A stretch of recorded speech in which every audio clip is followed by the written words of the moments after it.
for more on the global markets, we're now joined by Won Sohn in Los Angeles. He is an economist and professor at California State University. Thank you so much for joining us. Thank you.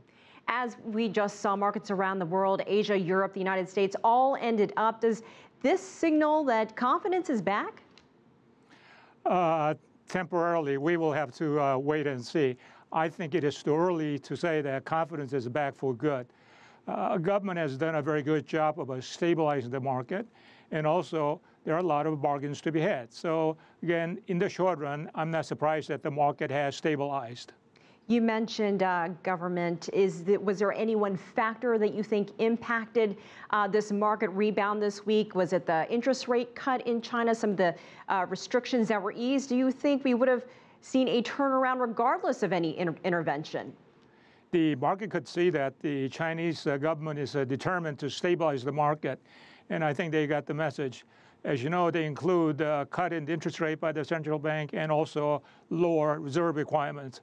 The government also has bought shares in the exchange.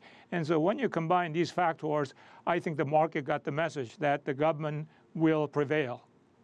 One of the other initiatives, foreign investors can now buy more homes in China. This real estate rule was changed this week. Do you think that will have any kind of impact both in China and in other economies around the world?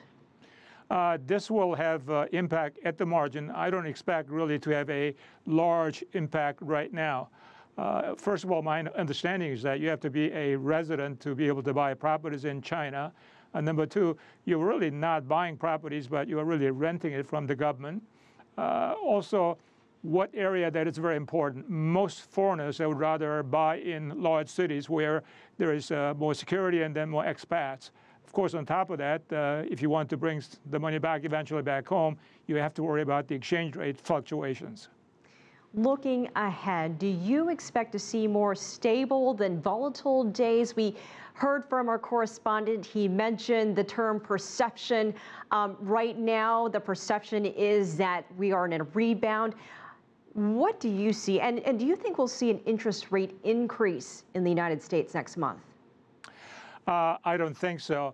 The fear of liftoff high interest rates by the central bank in the U.S. was one of the factors contributing to the volatility in the financial markets.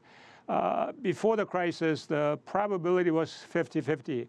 I would say right now it is less than 50-50. I bet it will be probably more like this December. It could very well be in 2016 as well. What do you see happening in the next few hours as markets open in Asia? They closed up. That meant something around the world. How do you think we'll begin and then end the week here? Well, I think the government, especially the Chinese government, has demonstrated that it is not going to tolerate disorderly market conditions.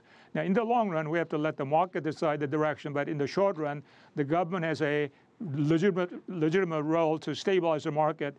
It has done that. My feeling is that we might see less volatility as we go forward. All right, Dr. Won Sohn, thank you so much for joining us from Los Angeles. We appreciate your perspective.